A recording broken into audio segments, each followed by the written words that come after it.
sentiasa dapat menelusuri, masuk dan hidup di dalam mana-mana sistem yang dicipta oleh manusia. Malah Islam akan improvekan lagi sistem tersebut kerana generiknya Islam ini. Islam ini bukan satu benda yang mati, yang statik. Dia bersifat fleksibel. Fleksibelnya dia umpama air, tuan-tuan. Wherever you put, dia boleh adapt dalam suasana tersebut tanpa dia hilang core dia, asas dia. Ni kalau saya buat course ni, saya ada satu course yang khas nak menyentuh soal ini. Mungkin kita boleh buat benda lain. Tetapi yang saya tertarik, dia kata tadi dua perkara, Hadi Awang sebut tadi. Yang pertama, bila dia kata kita akan nak menarik lagi orang UMNO, ada orang UMNO tak setuju dengan Pakatan Harapan. Dalam pada dia kata dia nak tarik tu, ada 4 orang dah lompat daripada Bersatu. Saya kata ada orang daripada PAS tetapi dia berjaya halang. Sebenarnya tuan-tuan, daripada UMNO dah tak ada dah nampak harapan nak pergi pindah kepada Bersatu, dah tak ada. Kepada Perikatan Nasional dah tak ada. Beberapa orang yang nak lompat itu akhirnya kalau mereka nak lompat dan menyatakan sokongan, bukan setakat apa, mereka dah tak ada apa. Okey, tuan-tuan rasa mereka nak hilang ke peruntukan yang diberikan kepada kerajaan 1.4 juta? Saya tahu lepas lah, tahun ni saya tak tahu lah kan, tahun akan datang ni. Kita rasa mereka nak hilang? Nak bersama dengan pembangkang atas rasa itu? Tidak. Jadi daripada situ, jumlah yang disebutkan itu hanyalah retorik beliau di dalam kempen kepaman di hadapan pengikut beliau. Itu saja. Dan kedua, bila dia kata ini untuk rakyat Malaysia, betul. Kemaman adalah untuk rakyat Malaysia. Kerana apa? Kerana kalau rakyat Malaysia, terutama orang Kemaman, nak berubah, kalau PAS kalah di Kemaman, dia satu signal yang sangat besar bahawa sokongan yang selama ini ada kepada PAS telah mula berubah secara drastik. Tapi kalau PAS menang, tak ada apalah, biasa je. Saya dah kata, kalau PAS menang tak ada masalah. Tapi kalau PAS kalah, pernah kita tanya soalan ni tak? Dan yang kedua tadi, bila dimundur sebagai DAP itu anti-Islam, saya rasa DAP dah boleh saman dah ni. Termasuk PKR dah boleh saman dah. Saya rasa daripada video itu sendiri, PKR sebenarnya dan juga DAP boleh saman apa orang kata, Haji Hadi dah. Boleh saman Haji Hadi. Now, sebelum kita pergi ke cerita Bersatu berpecah, saya nak baca survey. Yalah, tapi saya macam unfair, panjang kalau kita nak cerita survey, tapi kita cerita secara umum dahulu lah kan. Now, ini adalah survey yang dilakukan oleh Merdeka Center, dan Merdeka Center nampak sebelum pembentangan bajet hari itu, tempoh hari, rekod sebelum pembentangan bajet, bahawa sokongan rakyat terhadap ataupun persepsi rakyat terhadap kepimpinan kerajaan Madani ini menurun. Ini sebelum bajet. So, kita tertarik untuk melihat apakah selepas bajet persepsi mereka akan meningkat. Ini adalah dapatan yang dibuat oleh Merdeka Center daripada tahun 2018 sehingga 2023. Now, merah ini menunjukkan mereka tidak puas hati, tak suka. Biru ini menunjukkan mereka suka. Now, daripada ini kita nampak trend bahawa ada lebih kurang 4 kerajaan. Kerajaan Pakatan Harapan 2018, Kerajaan Muhyiddin Yassin, Kerajaan Ismail Sabri dan akhirnya Kerajaan Madani pada hujung ini. Nah, kita bagi satu persatu. Dan kalau kita lihat dekat sini, kita nampak trend pada awal bahawa rakyat suka kerajaan ini. Ini persepsi, ini bukan reality. Ini berdasarkan persepsi. Secara persepsinya mereka suka. Tetapi as time goes by, tak suka itu dah mula meningkat berbanding dengan suka. Dan akhirnya pada bulan 1 2019, kita nampak bahawa apa yang berlaku, tak suka itu lebih. Kenapa? Kalau tuan-tuan ingat, pada waktu ini berlaku antara lain, apa dia? Fitnah berkenaan dengan tabung haji. Di sinilah bermula fitnah berkenaan dengan tabung haji dan yang lain-lain. Dan kita nampak trend ni mula tak suka tu menaik. Kemudian bila beralih kepada kerajaan Muhyiddin Yassin, sama juga. Kan? Dia bermula tak suka dahulu, kemudian dia suka. Dan kalau tuan-tuan tengok Februari, ini memang kerajaan Pakatan Harapan Januari, masuk Februari Malaysia. Dan bila masuk bulan 5 setelah angkat sumpah, 58% rakyat berbanding 30% merasakan we are going to the right direction. Kita dah tukar kerajaan. Baguslah ni. Tetapi tuan-tuan tengok dekat sini. Akhirnya pada bulan 2020, bulan 9, prestasi mereka mula menurun dan rakyat mula tidak suka.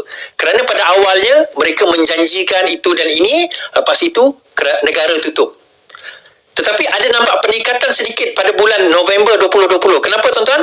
Kerana pada masa itu diumumkan KWSP November 2020 iSinar. So nampak peningkatan. Tetapi turun balik dan akhirnya diumumkan balik KWSP iCitra November 2021, nampak peningkatan. Pada bulan Jun 2021 nampak peningkatan dekat sini, tetapi masih tidak cukup menyelamatkan negara pada waktu itu. Dan kerajaan ini dianggap sebagai kerajaan gagal. Alright. Now, masuk Ismail Sabri.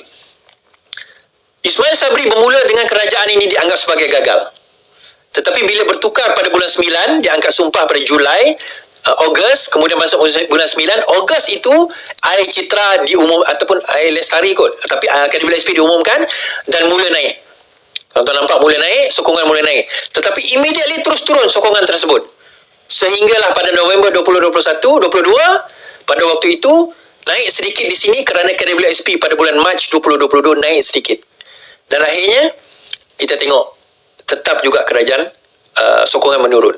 Dan akhirnya berlaku pada kerajaan sekarang ini bila mula mengambil alih post election menaik semakin baik, kemudian pada hujung 2023 mula menurun 47%, 60% kepada 31%. Now, tetapi dalam kerajaan ini tidak diperkenalkan lagi sebarang inisiatif-inisiatif yang kita sebut tadi tu. KWSP, iCitra, kerajaan ini tak buat. Malah banyak perkara yang kerajaan ini nak, yang rakyat nak, kerajaan ini tak nak buat. Sepatutnya kalau mereka risau kepada benda ini, dia kena inject lebih banyak. Bukan, data ini diperolehi sebelum pengumuman bajet KWSP sebagainya. Now, ada orang kata, bagilah KWSP, nanti akan naik sokongan. Kita dah buktikan, walaupun dibagi KWSP, sokongan itu naik sikit dan sementara saja. Kerana apa? Mereka tak address the real issue. What is the real issue?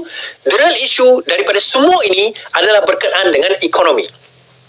Dan saya kata indikator ekonomi itu, dan kalau kita nampak impak dia bukan tahun ini. Impak dia 2024. Kita kena tunggu 2024 untuk kita nampak mula impak. Tak drastik tetapi bermula. Tetapi kita kena sabar. Dan dalam kesabaran tersebut, kita tak boleh sabar biar diam saja. Saya dah cakap dengan Wabi Fahmi Fazil dan beliau bersetuju kena diperkemas dan dipertingkatkan lagi penerangan kepada rakyat akan perkara ini, bahawa kita perlu, kita kena tambah lagi apa orang kata usaha kita untuk memberitahu kepada rakyat sabar, kita menuju ke jalan yang betul. Kita kena perbaiki fundamental terlebih dahulu. Ya, some tax kita kena ambil balik, kejutan itu akan ada, tetapi ini perkara perlu lakukan untuk nak selamatkan negara. Tuan-tuan boleh download sendiri dekat Merdeka Center untuk tengok data ini. Dan the biggest problem facing the country, menurut total 77.8%, 80% Melayu mengatakan ekonomi, Cina mengatakan 69% ekonomi, Indian 80% ekonomi, Muslim Putera 84%, ekonomi peratus ekonomi 79.5%, non-Muslim Putera mengatakan isu dia adalah still ekonomi. Nah, adakah ekonomi itu bermasalah? Itu cerita lain, itu reality, itu data. Kita boleh kata tak dengan data ini, data itu. Tetapi ini adalah persepsi. So, adakah kita boleh counter persepsi ini? Itu adalah persoalan yang kita kena bahas dan kita kena jawab. Baik. Last sekali tuan-tuan. Cerita bersatu. Wan Faizal dakwa jadi sasaran pertama diajak sokong PM. Ketua Pemuda Armada Wan Faizal berdakwa dia merupakan ahli parlimen PN yang pertama dihubungi wakil kerajaan untuk diajak mengambil alih sokongan kepada Perdana Menteri Anwar Ibrahim. Pun begitu, Wan Ahmad Faizal mengakui dia hanya diajak secara baik dan tidak diugut seperti ahli parlimen lain. Dakwanya ada pihak lain selain Datuk Botak yang menawarkan peruntukan kepada ahli parlimen. Saya orang pertama dihubungi untuk alih sokongan, tapi saya tak diugut lah. Sama seperti Gua Musang, saya ditawarkan. Sudah tentu the biggest cash adalah peruntukan. Itu basic, katanya. Nah, saya nak ulas. Saya nak beritahu Wan Faizal, dia nak juga kata bahawa dia ditawarkan. Saya nak kata bukan Wan Faizal je, semua pembangkang ditawarkan, tak payah personal, disebut oleh Perdana Menteri pun. Sokong kami, nyatakan sokongan, InsyaAllah kita akan bagi bukanlah cakap macam tu, tapi bagi proposal kita akan bagi peruntukan. Malah peruntukan proposal tak pernah diberikan pun oleh pembangkang. Kita kata macam ni lah tuan-tuan, dia pun nak juga. Dia nak kata bahawa dia ditawarkan. Tak ada, tawaran tu tak ada. Untuk beralih sebab ada, of course cakap-cakap itu akan ada lah. Betul tak? Cakap-cakap hitungan dia, tetapi tawaran